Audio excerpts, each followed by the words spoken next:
principalmente, bueno, a mis alumnos, a los maestros de esta escuela, a mi familia, desde luego, está al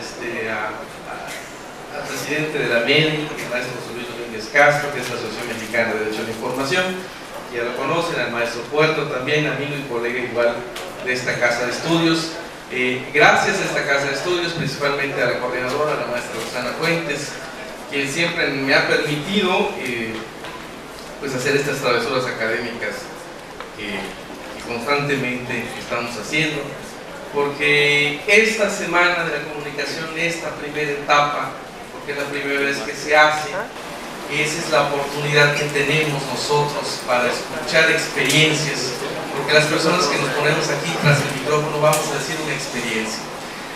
Seguramente ustedes, cuando ya terminen la licenciatura, desde luego, cuando ya formen parte, que están a punto de ingresar, ya formen parte de la RENATA, mejor conocido como la Reserva Nacional de Talentos, que ustedes saben qué es, o sea, el desempleo, precisamente porque hay pocas oportunidades laborales, pero seguramente con su esfuerzo, con su entusiasmo, con el interés que poco a poco le vayan destinando a la profesión que ustedes eligieron, van a encontrar un trabajo. A lo mejor no es el más remunerado, pero sí les va a llenar de muchas satisfacciones, como a mí en lo personal me ha llenado el ser estudiante primero de comunicación, o sea, de periodismo, y luego pues ejercer disciplinas distintas, pero de alguna manera ligadas al tema de la comunicación.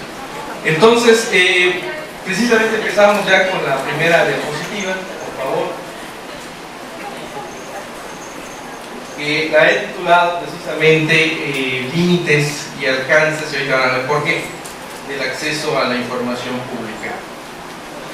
En el año 2000, ustedes recordarán, haciendo brevemente una retrospectiva, el año 2000 es un año muy importante para muchas personas. Yo me encontraba precisamente en un lugar así como ustedes, siendo estudiante de licenciatura para esas fechas, 99, periodo de transición política, y el año 2000 yo así lo entiendo precisamente como un parteaguas de la transición política. ¿Por qué? Porque hubo un candidato presidencial que ofreció muchas expectativas, sin embargo pocas las logró. Yo así lo titulé y por eso le puse del voto útil al sexenio inútil. Sin embargo, una de esas tantas expectativas que el candidato presidencial Vicente Fox hizo fue de alguna manera crear, ¿sí?, y obviamente con la intención de ley, de hacer el Instituto Federal de Acceso a la Información Pública, ¿okay? O sea, generó y dio las condiciones para propiciar este instituto, lo cual de alguna manera entre los ejes torales era precisamente transparentar el ejercicio de la actividad pública, o sea, del gobierno. Entonces nosotros decíamos que no bastaba, en la época mía de estudiante de licenciatura como ustedes, antes el PRI era el malo, ahorita creo que el PAN es el malo, tal vez. En esa época nosotros decíamos, bueno, es que esto hace falta. ¿Por qué? Porque ya estamos hartos de la corrupción, porque ya estamos hartos de los dinosaurios, porque queremos transitar a un México distinto y porque no puede seguir pasando que nosotros seamos el país que está en segundo lugar en el nivel de corrupción. Ustedes se preguntarán, bueno, ¿por qué en el segundo y no en el primero? Porque obviamente se pagaba para no estar en el primer lugar, entonces éramos el escenario de la corrupción en este país. Pero en 1998, entrando un poco hacia atrás, continuando con esta retrospectiva, yo me acuerdo que había un diputado federal en aquella época, que seguramente ustedes lo recordarán, porque vieron la asignatura que se llama Aspectos Legales de la Comunicación, vimos la ley Televisa, que es la reforma federal de radio, televisión y de telecomunicaciones, que se da en el 2006, periodo presidencial desde luego, vimos la reforma electoral, etcétera, del 2007, que se llamaba Javier Corral. ¿Se acuerdan ustedes que era Javier Corral? Aquel diputado en aquella época, bueno, cuando nosotros lo vimos que era senador, y este Javier Corral fue el primero que se atrevió, al menos en la época que yo recuerdo, a hacer esa reforma de medios que hacía falta en este país. Entonces, pero empezaron, incluso en San Lázaro, que es la sede de la Cámara de Diputados, haciendo una modificación precisamente en el lugar donde se sentaban los reporteros, tanto gráficos, que son los fotógrafos, como los reporteros tanto de radio, prensa, televisión, etcétera. Entonces modificaron, entonces ya no podían acercarse y pasear sobre las curules, que son los asientos de los diputados, y tomar las fotos al diputado que se estaba durmiendo, etcétera, que estaba hablando con su celular. En aquella época las laptops pues, eran realmente cosa extraña, ¿no? Estaban hablando por el celular, etcétera. Entonces hubo una frase que se llamó el corral de la ignominia. Esa frase ostentosa que los medios de comunicación, precisamente corral, haciendo alusión porque los pusieron así como a los marranos en un chiquero hasta el fondo, y la ignominia, como ustedes saben que la ignominia es el olvido. Entonces el corral de la ignominia, precisamente, todos los medios de comunicación se volcaron contra aquel diputado Javier Corral, diputado por Acción Nacional de Chihuahua, y entonces pues esto no pasó a mayores, y el presidente Zedillo no se atrevió a meterse al tema, que era una reforma de medios y sobre todo legislar en cuanto a los excesos, los abusos de los medios de comunicación. Y entonces él decía, el presidente en ese entonces, el doctor Zedillo, que lo que se tenía que hacer era una autorregulación. Entonces no pasó a mayores y los medios jamás se autorregularon, y pues esto fue como la carabina de Ambrosio, ¿no? O sea, lo mismo. Entonces la transición generó muchas expectativas, pero esas expectativas nada más fueron en el terreno electoral, ¿ok? Es decir, fue una transición votada. Las instituciones que nosotros como universitarios, que en aquella época queríamos, no llegaron y no mejoraron, ¿sí? ¿Por qué? Porque únicamente fue un cambio de partido político. Entonces esto propició que institutos alternos como el ISFAI, el Instituto Federal de Acceso a la Información Pública, como los demás institutos estatales de acceso a la información pública, pues fueran tapadera y coladera, como lo siguen siendo, que lástima que no tienen los representantes, porque los invité, de los partidos políticos que gobiernan. Entonces, se me ocurre que hoy en día, precisamente por el matiz que tiene la comunicación, escuchar en un día como hoy, dedicado nada más al periodismo, ¿sí? Porque ya escuchamos los agresores de los medios de comunicación, ahora vamos a escuchar cómo se llega a hacer un periodismo de investigación. Y principalmente la herramienta para hacer periodismo de investigación es precisamente conocer el acceso a la información pública para generar precisamente los escenarios. Entonces vamos a detenernos específicamente en 3 artículos que actualmente tiene la Ley Estatal de Acceso a la Información Pública, que tiene como garante los siguientes aspectos. ¿Cuáles son los 3 objetivos? Nos dice la Ley Estatal en nuestro artículo 2 que lo que pretende es garantizar el derecho de toda persona al acceso a la información pública que generen o se encuentren en posesión de los sujetos obligados, ¿sí? Saben ustedes, bueno, el compañero no supo responder porque no ha llevado la asignatura como un servidor, cuando la lleve entonces ya va a responder muy bien. Y saben que los sujetos obligados por la ley precisamente son sujetos como los organismos públicos o autónomos. El gobierno, a través del legislativo, ejecutivo, judicial, las entidades públicas autónomas, Universidad Autónoma de Yucatán, el PROBO y el INAI, etcétera, etcétera. La CODEI, por ejemplo, la Comisión Estatal de Derechos Humanos. Entonces, esos son los organismos públicos. Y bueno, el siguiente punto sería transparentar la gestión pública mediante la difusión de información que vaya generando esa información que genere precisamente los sujetos obligados. Hasta llegar al tercer estadio, que sería favorecer la rendición de cuentas, vean el siguiente punto fino, hacia los ciudadanos, para que ellos puedan valorar el desempeño que tienen de los sujetos obligados. Partiendo de esas 3 premisas fundamentales, siguiente diapositiva por favor, y precisamente teniendo el background del periodismo, siendo profesor, bueno, pues vamos a atrevernos a ejercer el periodismo de investigación. ¿Y cómo lo vamos a hacer? Muy fácil, vamos a solicitar información para saber por dónde. Entonces, una vez leyendo la prensa, el periódico Milenio y Novedades, ¿sí?, que fue el año pasado, para los días de los pibes, bueno, el 1 de noviembre, me topo con esta nota. Su servidor también es docente de la Escuela Normal Superior de Yucatán. Ya no soy el subdirector de informes de gestión, obviamente, porque estoy dando clases. Tuve un cargo federal que ya hace tiempo renuncié para salir y dedicarme a estas actividades. Entonces veo esta nota y digo, bueno, aquí hay algo interesante que vale la pena. Y es decir, como está el encabezado, ahí pueden ver ustedes, incluso ustedes mucho mejor que yo, que tampoco no se ve muy bien, que dice: carecen los normalistas de vocación docente. Entonces, qué interesante saber el estudio metodológico que me llega a entender por qué los normalistas, es decir, egresados de las escuelas normales de Yucatán, no tienen vocación para dar clases. Y es alarmante porque son los futuros maestros que seguramente le va a dar clase a mi hija Paula, que le va a dar clase a alguno de sus hijos o a los que estén dando clase, y entonces me asombra, me disgusta a la vez que estos no tengan vocación docente. Entonces empiezo a leer, a revisar la prensa y descubro quiénes son las personas que hicieron o que dieron esa entrevista. Como ustedes recordarán, este es un estudio de caso que vimos en clase.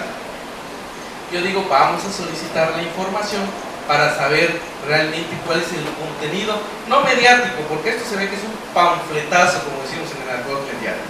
Yo quiero saber el contenido de esa investigación, llámese tesis, para determinar los elementos de juicio. Siguiente diapositiva, y nos vamos rápidamente, y entonces solicito precisamente en un día, creo que el primero sí fue final, para nosotros en los hechos no, pero oficialmente es día hábil. En el 2009 solicito está bien allá, a través del sistema de acceso a la información pública que se conoce como el SAI, que ya saben ustedes, ya llevamos un curso de cómo entrar al sistema, subir la información, etcétera, pedir y solicitar, ¿no? Entonces, muy fácil.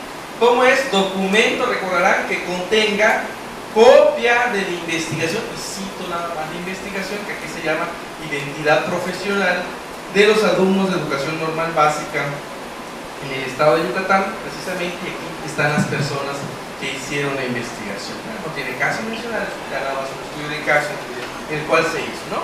Entonces, a los días posteriores a esa solicitud, la Universidad Autónoma de Yucatán me dice que la información que yo solicité contiene datos personales y que era muy importante que yo me apersonase, como dicen acá, a esa unidad de acceso de información de la UADY, para que yo pues mostrara que sí soy Fernando Pacheco Bueno. ¿Ok? Cuando recordarán ustedes que para solicitar información no se necesita poner el nombre real de una persona. Yo alego que no tengo por qué presentarme, porque la ley es muy clara, ¿sí? Yo puedo pasar el tiempo y esa información no contenía datos personales. Y aún así la ley me dice que si contiene datos personales, nada más se tapan los datos personales y se entrega la información como está. ¿Recordarán ustedes? Entonces yo agarro y digo, pues no voy. Transcurren los 12 días hábiles que marca la ley para que me responda, en este caso, la unidad de acceso a la información de la UADY. No me responde. Y entonces lo que ocurre es que no me respondieron y entonces yo presento mi recurso de inconformidad. ¿Okay? Ustedes sabrán, la ley así está, lo establece el recurso de inconformidad ante lo que se conoce por la ley como una negativa ficta. Es decir, no me pelaron, ni me contestaron, ni me dijeron ok, nada. Entonces voy a ese recurso de inconformidad, no se las hago muy largo el cuento. Siguiente diapositiva, por favor. Promuevo este recurso de inconformidad con base al artículo 45, ahí está el dato. Siguiente, por favor.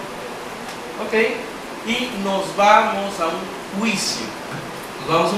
Entonces yo presento como pista de alegatos la información del periódico Milenio y Novedades, que fue la primera diapositiva que dieron, y entonces digo, la información es pública.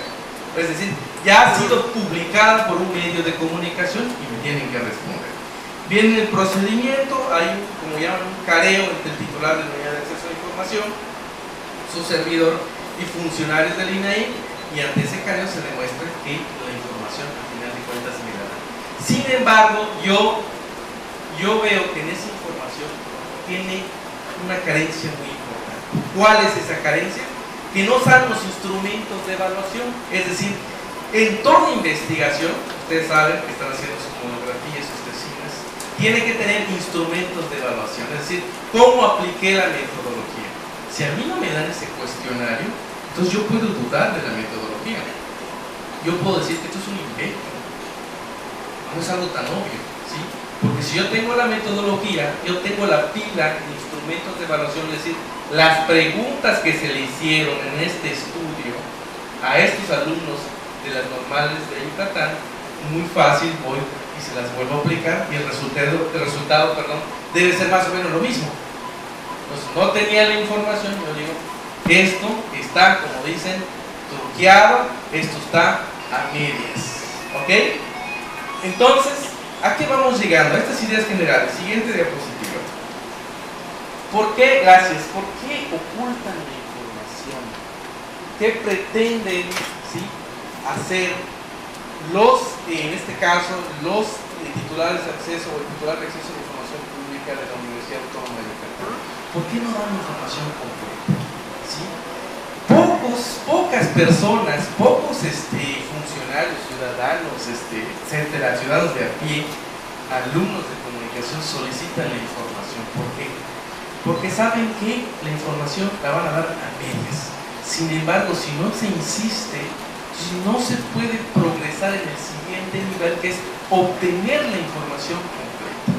Por ejemplo, un caso similar ocurrió con aquel profesor que quiso entrar a la prepa número 3, recuerdan ustedes que la Universidad Autónoma de Yucatán abrió una prepa e hizo precisamente una evaluación para admitir a sus docentes. Resulta ser que esta persona le dijeron, no, tú no pasaste, tú no vas a ser nuevo docente de la prepa 3. Muy bien, este señor dijo, bueno, yo conozco mis derechos y sé que existe una ley estatal de acceso a la información y recurro para solicitar el resultado de mi examen por el cual yo no aprobé. Y se las hace de emoción, no solo el resultado del examen que yo no aprobé, dice el maestro, sino que además los resultados de todas las personas que aplicaron ese examen. Y entonces ese es un jaque mate para esta casa de estudios, no esta, sino la Universidad Autónoma de Yucatán, porque fue un secreto, ocurrió lo que nosotros conocemos como un secreto a voces. Es decir, que cuando sale una convocatoria para una plaza en esa casa de estudios, pues nada más falta que le pongan la carita a esa persona de quién va a ser la que va a ocupar esa plaza. ¿Por qué? Porque está prácticamente truqueado, está exprofeso, y entonces, digo, ¿para qué existen las reglas? ¿Para qué existe un reglamento? Si lo van a pasar por el alto del triunfo, pues bueno, mejor no lo hacemos y pasamos al siguiente nivel. Muy bien, la siguiente. Entonces, y nos pasamos de esta, la siguiente, por favor. La siguiente, más interrogantes que dudas, esto generó. Entonces, bueno, yo aquí fundamenté precisamente el por qué, que ya tiene la información al respecto, el por qué esta casa de estudios no me estaba dando la información jurídicamente. Entonces, para mí, combiné la práctica docente que estaba dando clases, porque fue el periodo de clases que les di a ustedes, junto con el ejercicio profesional del periodismo, y les dije, miren, esto es un caso precisamente. Bueno, muy bien, siguiente por favor. ¿Sí? Aquí está una justificación. La Universidad Autónoma de Yucatán solo me dio la oportunidad de hacer una consulta física. La consulta física, como ustedes saben, es nada más ir, checar, leer, pero no la puedo reproducir, no puedo fotografiarla, no puedo sacarle fotocopias, etcétera. Entonces, al final de cuentas, era como cuadrar el círculo, ¿no? Muy bien, siguiente, por favor. Siguiente. Muy bien, ahí nos detenemos. El siguiente caso, ¿cuál fue? Pues esto fue reciente y es un tema, bueno, este caso la gané. El siguiente caso fue una multa a la titular de acceso a la información pública del Partido Nueva Alianza. Seguramente ayer lo pudieron leer en la página 6 de conocido medio local que lo reproduce. Entonces yo digo, bueno, y cuidado, porque yo eso es particularmente, es un caso que ustedes saben, bueno, que tengo el compromiso con el Partido Nueva Alianza, soy el secretario general actualmente. Entonces yo digo, bueno, yo llevo particularmente todo lo que nos han preguntado, los hemos respondido, toda la información, requerimientos que nos ha hecho el INAIP hacia nosotros, le hemos respondido bien, en tiempo y forma. Tengo los acuses de recibo, ¿sí? Entonces no nos pueden aquí meter el pie en estos momentos. justificamos el porqué, sin embargo, pues ahí son razones a medias. Los tres funcionarios que tienen enfrente en imagen, pues son precisamente los consejeros del Instituto Estatal de Acceso a la Información Pública. Yo argumenté jurídicamente que no tenían la razón, porque nos hacían una multa porque no cumplimos con los requerimientos. Demostré jurídicamente, sin ser abogado, eso sí es cierto, jurídicamente que, precisamente con la asesoría, de que nosotros habíamos cumplido y que eran hechos aislados, que lo que hicieron que cuando nos metían un extrañamiento, como ellos llaman, una observación sobre alguna irregularidad, por ejemplo, que la unidad de acceso a la información no estaba bien distinguido el logo de la unidad y cómo llegar a la unidad de acceso, ¿no? Yo les decía, pues claro que sí, aquí está, si quieren les repinto otra vez y hasta con huellitas de pies para que lleguen allá. Y prácticamente así se los hice, así están imágenes. Por ejemplo, en la universidad cuando uno entra y le pregunta a cualquier persona y no sabe qué es eso, ni siquiera hay cómo llegar, hay un caminito para llegar a la unidad de acceso, aparte que está en el último piso. Entonces digo, también te cansa solicitar y también te cansa físicamente, ¿no? Entonces promoví lo que se conoce como un juicio de amparo, es decir, la persona del titular de la unidad de acceso a la información pública se amparó ante un juez federal. Claro, no le iba a hacer a punto local porque si no me iba a dar, como dicen los abogados, palo, es decir, me lo iban a votar por obvias razones y que no soy muy querido. Y entonces precisamente el juez del Distrito Federal determinó que sí procedía temporalmente este amparo y ahora no solo le gané a una instancia sujeto obligado, sino que también le gané un juicio de amparo a la instancia que regula el acceso a la información, no demostrando que yo soy Juan Camarey, sino demostrando que también ellos pueden equivocarse o que también, espero que no así sea, también hay dolo en las sentencias que puedan ocurrir. Es un hecho inédito, nunca había pasado en Yucatán que un sujeto obligado ganase un juicio de amparo precisamente ante el INAI. Entonces eso también demostró que con esfuerzo, dedicación y conocimientos las cosas pueden ir mejorando y sobre todo no decaer en el año. La siguiente diapositiva, por favor. Entonces yo dije, bueno, con el apoyo de Saúl, que se encuentra aquí, camarógrafo, les pedí, vamos a hacer un estudio demoscópico cualitativo, es decir, ustedes saben cuál es la diferencia entre lo cualitativo y lo cuantitativo. Lo cuantitativo es el porcentaje de las personas que dicen sí, no, etc. ¿Y por qué? A veces. Lo cualitativo aquí ya no es una encuesta, sino ya es una entrevista a fondo. Lo que me interesa es la respuesta de las personas a las cuales yo tengo la entrevista. Y yo así la titulé, y ya con eso vamos yendo al final de esta conferencia: Desconfianza estudiantil hacia los sujetos obligados, un futuro comunicólogo poco informado sobre sus derechos. La siguiente, por favor. Fue un sondeo realizado los días 15 y 16 de abril del año 2010 ante estudiantes de la UNIT, obviamente, de comunicación. Fueron nada más 50, ¿por qué? Porque esos 50 respondieron que sí habían enviado por lo menos una vez en su vida una solicitud de acceso, ¿sí? Los que decían que no, pues no me interesaba, muchas gracias, pero pues, no me interesa los que ya han hecho. Y entonces lo hicimos, su servidor y Saudet, que aquí se encuentra, está ahí sentado en el piso, está grabando, y nos dedicamos a esto. La siguiente diapositiva, por favor. A la pregunta, ¿crees que existe la cultura de la transparencia en un ciudadano común? Vean ustedes, no, porque pensamos que en este país está lleno de corruptos. No, está lleno de nada. No, porque la mayoría de las personas no están informadas sobre el derecho que tienen de pedir información a los sujetos obligados. No, porque es de conocimiento común que los obligados por la ley, es decir, los sujetos obligados, no nos dan a la ciudadanía cuentas claras, evaden dar cuentas de los gastos reales en su tiempo durante que están en el mando, ¿no? Cultura, decía, ¿no? Etcétera, gobierno del Estado, recordaron algunos ejemplos de la administración anterior. Siguiente diapositiva. A la pregunta, bueno, ¿crees que existe la cultura de la transparencia y la rendición de cuentas por parte de los sujetos obligados?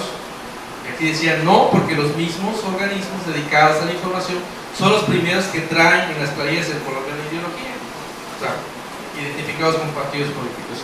No, porque ellos tienen la obligación de entregar cualquier información que el ciudadano solicite. No, todos son no, vean ustedes. Porque comúnmente se niega la información argumentando que no se tiene o es confidencial.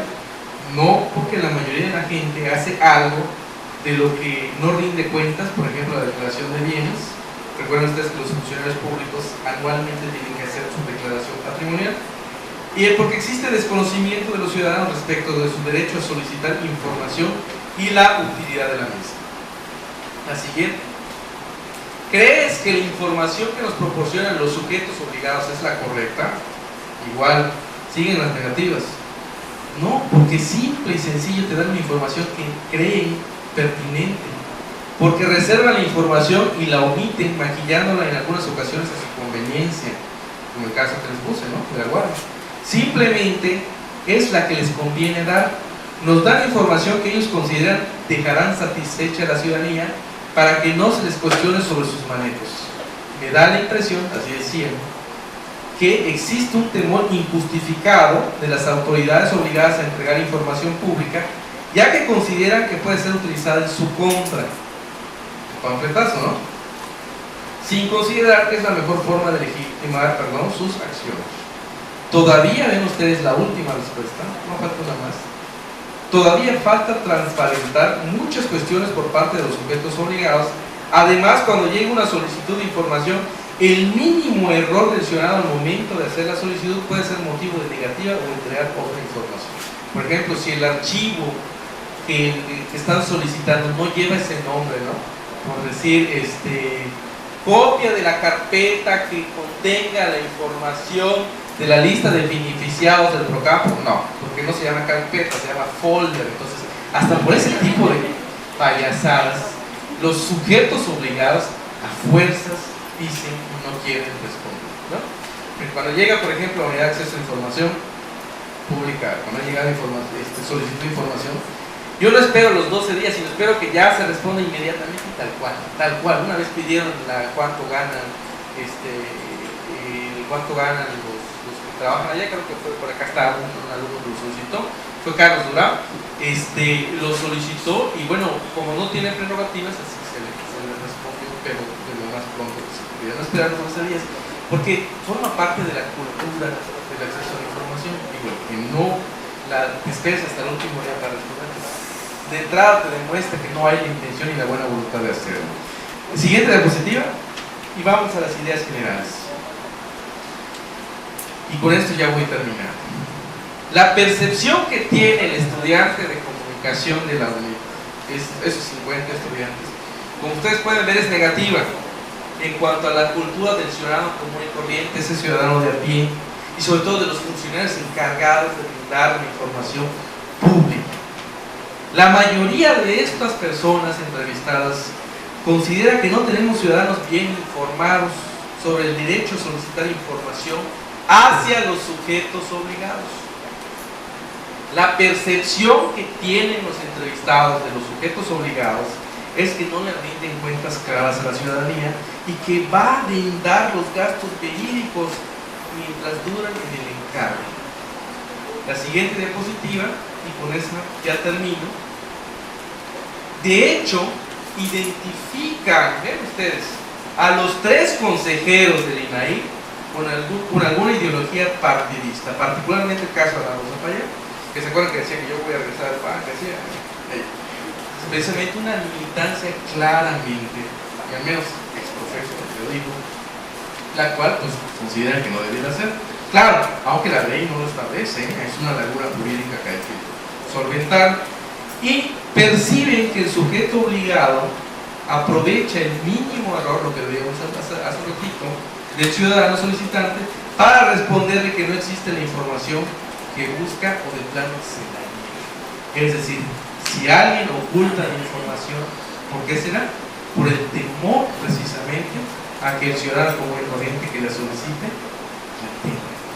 la tenga y que pueda hacer un uso que vaya en contra de la persona que es encargada de dar esa información. La cultura de la transparencia, la cultura del acceso a la información pública es una cultura que está todavía en pañales. Lo más importante para efectos didácticos, compartiendo esta experiencia, es que uno aprenda estas herramientas. Si ya no se quiere dedicar al periodismo, si se quiere dedicar a la actuación, si se quiere dar a la conducción, a lo que se quiera dedicar, a veces hay que definir una u otra, ¿sí? Por ejemplo, ahorita pues la Renata ya tiene muchas solicitudes y muchas personas que están allá, pero pues el empleo no crece. Entonces, conociendo estos elementos, ustedes tienen la oportunidad, y esta es una herramienta, es una gran venta que hay que explotar. Claro, ¿a qué conlleva? Pues a que no te quieran, a que no te odien, a que seas sujeto de lo que decía el conferencista anterior, de ser un agresor, o que seas agredido por el periodismo como tal, pero eso ya es una decisión de ustedes. Lo único que yo hice, y les agradezco su atención, me gustaría escuchar más de ustedes, es precisamente compartir, repito, una experiencia que en el área de clases lo he dicho, lo he comentado ante ustedes, y que de alguna manera ustedes en algún momento, pues si quieren seguir este camino, ya conocen los elementos. ¿Ok? Muchas gracias.